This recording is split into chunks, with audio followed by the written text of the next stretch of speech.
Now, apart from that particular fact, what also needs to happen is that while you're building on this particular praxis, and that kind of really becomes a very individual attribute of this entire process, what is a communal process to this entire thing is that you're not applying or you're not practicing entrepreneurship in isolation, but you're applying or practicing, or you're doing the praxis of entrepreneurship in a collective with a whole lot of other people in the same cohort per se, or maybe across multiple cohorts per se. And of course, when you're talking about this entire thing of application and internalization, to a large extent, this kind of becomes a very communal, common social aspect of being within this entrepreneurial culture that you're actually going to be building around the entire intervention.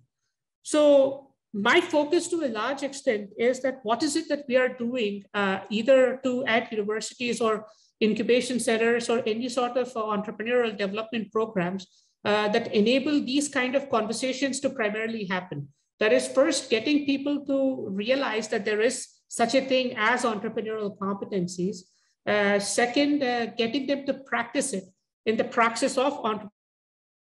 Third, building the culture of that intervention, wherein the practice of entrepreneurship doesn't primarily happen in isolation, but it actually happens as a communal and a social activity where each of them is actually going to be able to peer review the other in terms of if he or she has been able to apply each of these entrepreneurial competencies in an appropriate way or not. So one of the methodologies that also happens is that, or rather for application internalization to kind of grip the person per se and have a long-term durable, let's say, a behavioral change within within that person. There is journaling that helps. And so we also give a journal, and so does a Priyatej program per se. And on the other hand, again, giving the example of what happens in the Priyatej program, they actually run discussion boards where each and every one of these people who are practicing the praxis of entrepreneurship is posting that today I was confronted with so-and-so problem, and I was able to utilize this competence, ABC, and this is how I kind of approach that particular problem, and this is a solution that I had found. And that they post it communally. And what is it that the others do who are part of this entire program per se? They kind of give further comments on what is the next thing that they could be doing, number one, or they even contribute towards, hey, this sounds like something interesting. I would like to contribute to what is it that you're doing in XYZ manner, and so forth. So to a large extent, when you're talking about working on or practicing on these entrepreneurial competencies in this social communal manner within the space of the intervention that you're planning out, it builds for a community of people working on ventures to share their knowledge and expertise, and also get some sort of a validation if they have utilized their competencies in the right manner or not. And again, this entire thing kind of primarily is a cyclical or a circular process. That is, you're realizing that you have a certain set of competencies. Some competencies score higher than the other, and then you are continuously journaling, and you're also kind of putting this on discussion boards or any sort of forums that you're actually going to be able to build within that space of the intervention. And you're going to get continuous feedback from the rest of your peers and also the moderators per se as to how is it that you have been able to utilize your entrepreneurial competencies to a large extent. And then again, from that, you're going to be able to develop your own principles towards your how you're going to be approaching entrepreneurship per se, entrepreneurship as in how you're going to be approaching your venture with this new knowledge of these skills or these behavioral aspects of you as a person, as a founder or a team member. And then of course, you're going to be applying these. And of course, after having applied, you actually run through the entire process over and over again. Now, having said so, what it primarily comes down to, or rather these are the, or what I just primarily talked about is a lot of background of what, or rather what's troubling me. So the troubling aspect of it is, I want to be able to study, or I want to be able to understand. Admittedly, in my case, we approach it, or I approach entrepreneurship more as a method than a process. And so what are the merits of it? Does it develop a better way in which the praxis of entrepreneurship can happen? Second, what is it that we can really say about the entrepreneurial culture? How is it that we're actually going to be developing that environment wherein these set of beliefs, practices can be communally practiced by the people involved per se? And of course, it actually opens up a set of questions like what constitutes the right environment where a culture of entrepreneurship can be developed? Is the development of entrepreneurial competencies just a function of culturally embedded processes where certain communities have an edge? And of course, this is a very interesting topic to figure out, is it that only certain communities in India are actually going to pull forward, or is it that we can actually trace out these competencies across the board and we can actually synthesize a way in which for them to kind of also excel? Can we create the right environment for the praxis of entrepreneurship is what we're primarily talking about, the approach or the pedagogical approach that we're going to be taking towards entrepreneurial education per se. Last but not the least, how do teams with high competency scores perform during the intervention period? So insofar as I'm concerned, I'm primarily going to be, or I am primarily studying incubation programs and also interventions at universities through their entire startup phase. That is right from ideation, pre-ideation, right up till the part that they're graduating out of the program and getting their first angel investor coming in, or so forth. And that's the part where we're actually putting that if these minimum threshold of competencies have had a venture outcome with a more positive venture outcome or not. So that's briefly how is it that or rather that's briefly the theoretical background of what this research is primarily going to be about. And on the other hand, we're primarily going to be talking about, well, what can we learn from this entire research in terms of these questions?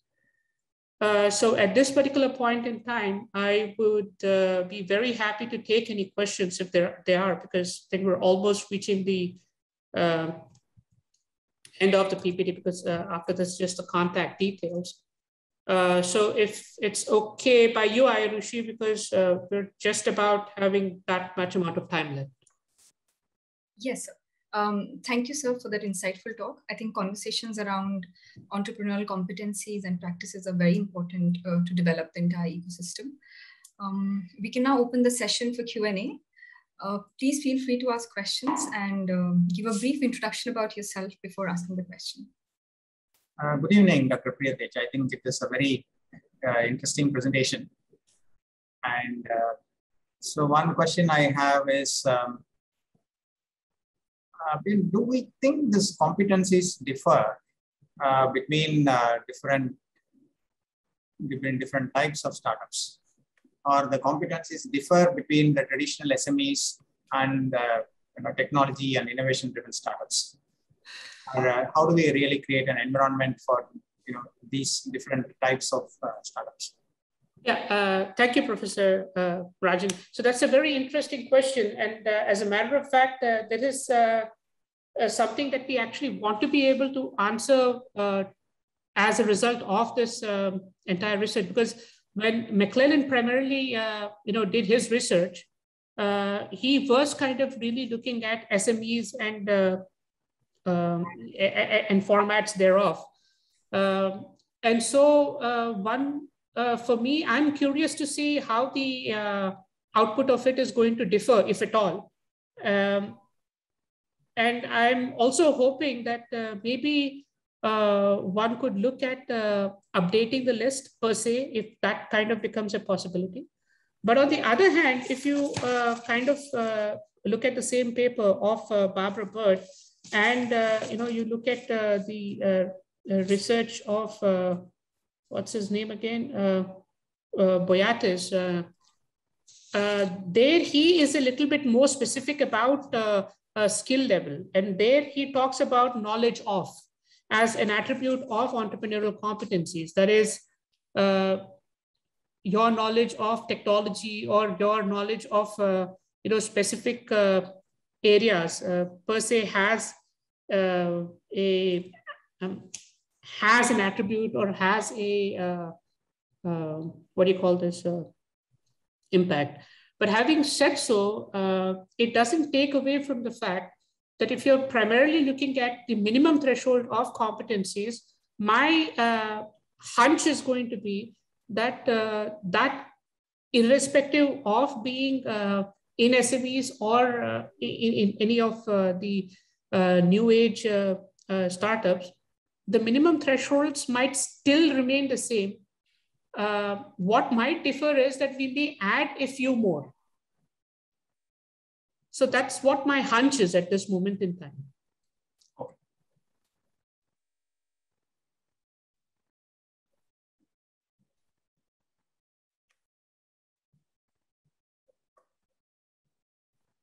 I also like the second question that you have put together here.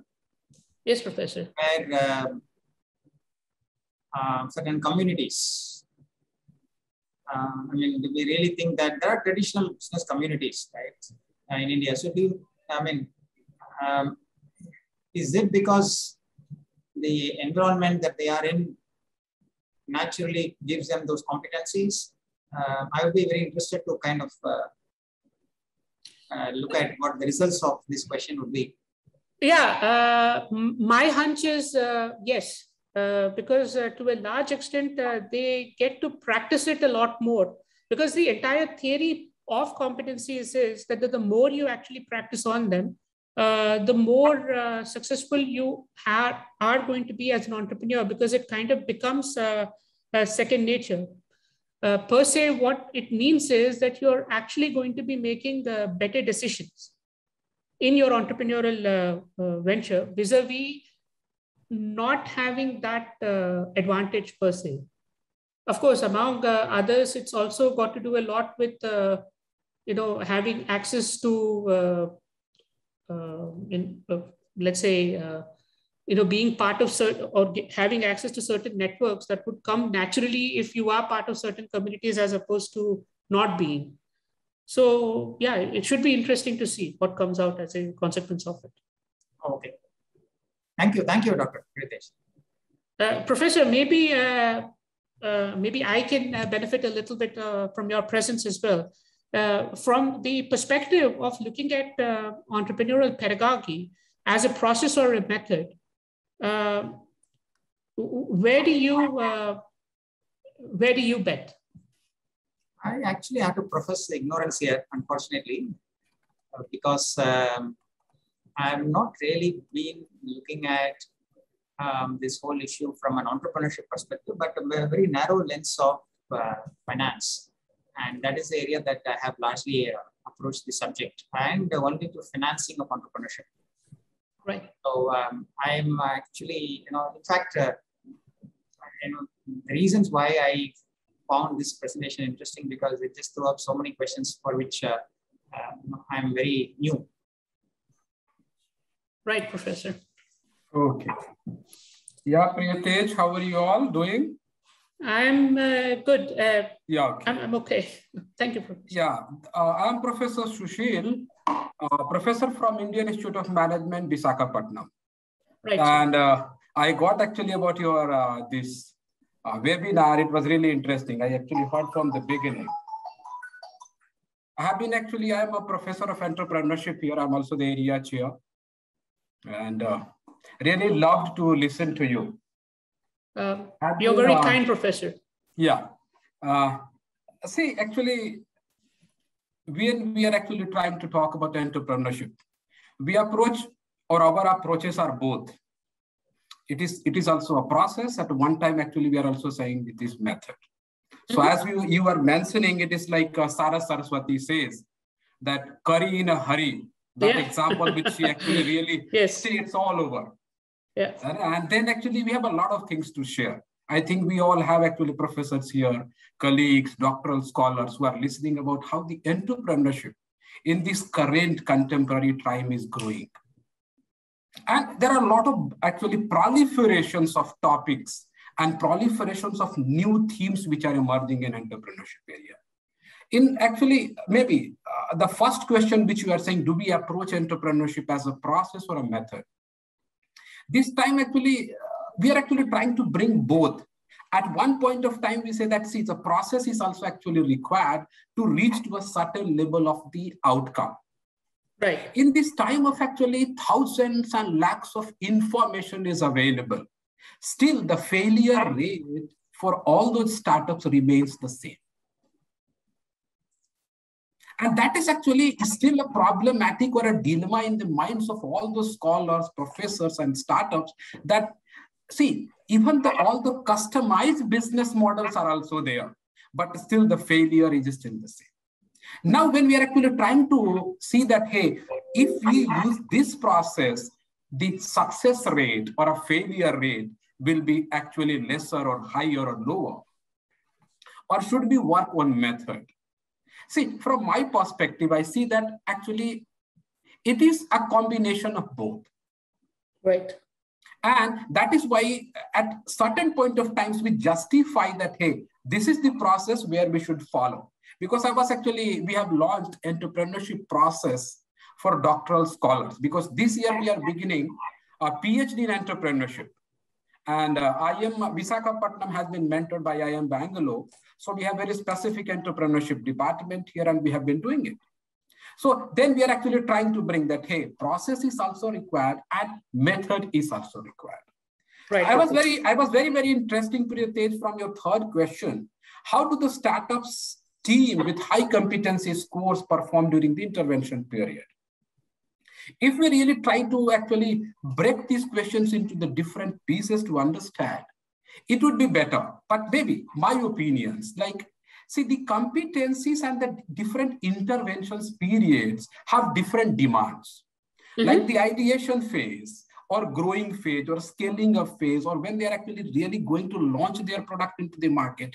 These all are the phases where the competencies, the nature of competencies and the intensity of the competencies differ. And then we have to understand that does that competency which was in the first period of intervention, will it be the same in the second one? Or how does it change? Because in this time of Corona, we see that a lot of startups actually, which had a lot of all these strategies which they had actually adopted, may not be working earlier before the Corona and post-Corona. Because startups which actually started earlier did fairly better. But in this Corona time, maybe their logistic did not work. The many more things actually did not work. And the competencies which the entrepreneur may have would be different now. So post-pandemic, the entrepreneurial competencies for the startups in the different interventions would differ. So you could actually, therefore I was a bit interested to understand that, yes, you can actually try to really break into pieces to understand the startup teams. Because recently, I think in AOM also, there was a paper, so just let's think as a bit literature review paper on startup teams and their interventions. But yes, actually, you have really tried to point out the entrepreneurship as a culture and the praxis and all, and it was really beautiful. Yes, you could also explain the third one. I wanted to understand a bit more. Can we create the right environment for the praxis of entrepreneurship? I just wanted to understand because you studied in Netherlands, you saw the European culture. When we come into these emerging markets, how does this praxis of entrepreneurship changes in emerging markets where also this entrepreneurship culture, the startup culture is actually picking up? So how does it differ? And how do you actually try to bring a lot of pragmatic or a lot of perspectives? Right. Yeah, thank you. Yes, you can go ahead. So thank you for that. There are quite a few themes that I actually picked up from your talk. So I really thank you for that. So again, going back to talking about the Netherlands. Now, the Netherlands is a very interesting country to the extent that it is actually called a country of traders.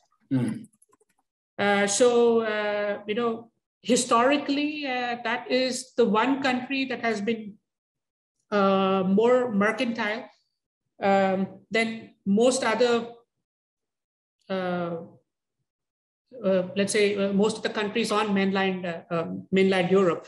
And that also kind of goes back from the perspective of the fact that the Dutch are Calvinists. And so, you know, they were not held back by Calvinist Protestants. So, you know, they're not held back by the Christian, but like this perception of guilt and a whole lot of other things. So primarily we're going back to looking at the Protestant ethic, so to speak. Having said so,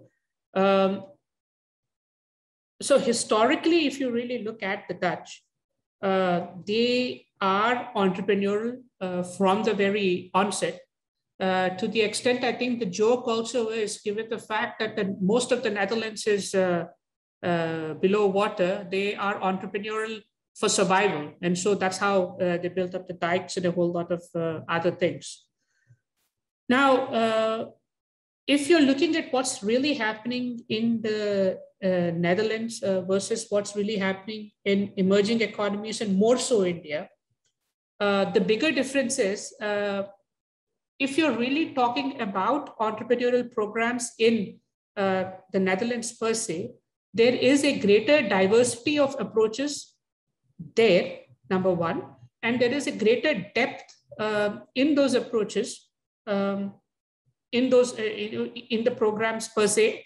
And apart from that, each city kind of is trying to come up with its own image of how is it that they want to exhibit this entrepreneurial culture of that particular region per se. For instance, Amsterdam primarily kind of wants to be looked at the next new place for the creative economy per se, or even when you're talking about Rotterdam, it kind of wants to be, I mean, it is a port city. And so it kind of does want to exhibit that notion of it.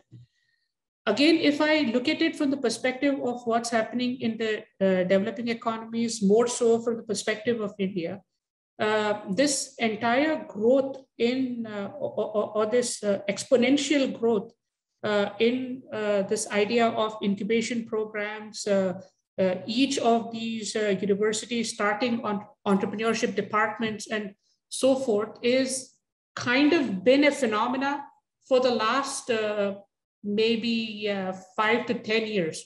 That's not to say that it was not happening before, but it was not happening at the pace at which it's happening today. But at the same time, what I also see is that the diversity of the approaches of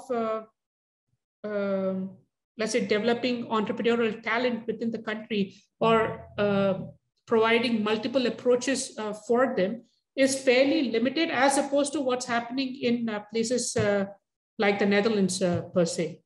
For instance, and this is a topic that I'm actually working on at this moment in time, is that if one wants to set up a startup in circular economy, what pedagogical approach or what kind of entrepreneurial training could you possibly be giving people, or could you possibly be giving founders and teams? And then it also goes back to reimagining what kind of support could you actually be giving them in developing that praxis of entrepreneurship for that specific need of building startups within a circular economy framing per se? So, that's the question here for me to, or for us to kind of figure out. Are the approaches in India more homogeneous, or can we have more approaches towards entrepreneurship than the ones that we're having? Are the approaches in the Netherlands, and they're also increasing as we speak, is that still a good approach, or as the battle already been won, and then there are 1, 2, 3, or 4 approaches or 5 approaches, and then that works, and we don't really need any more than that, right? So that's the question here. I'm hoping that this kind of answers a bit of the question that you asked me. Yes, yeah, that's great. Thank you. Thank you, Professor. One more, maybe I may use this platform. We have actually opened up vacancies for professors in entrepreneurship area. I would request, because IIT Madras is actually hosting this, there are also postdoctoral scholars, and the scholars who are in the innovation and entrepreneurship could really apply. We are looking for people for working in the area. Thank you. Thank you, Professor. Thank you, sir.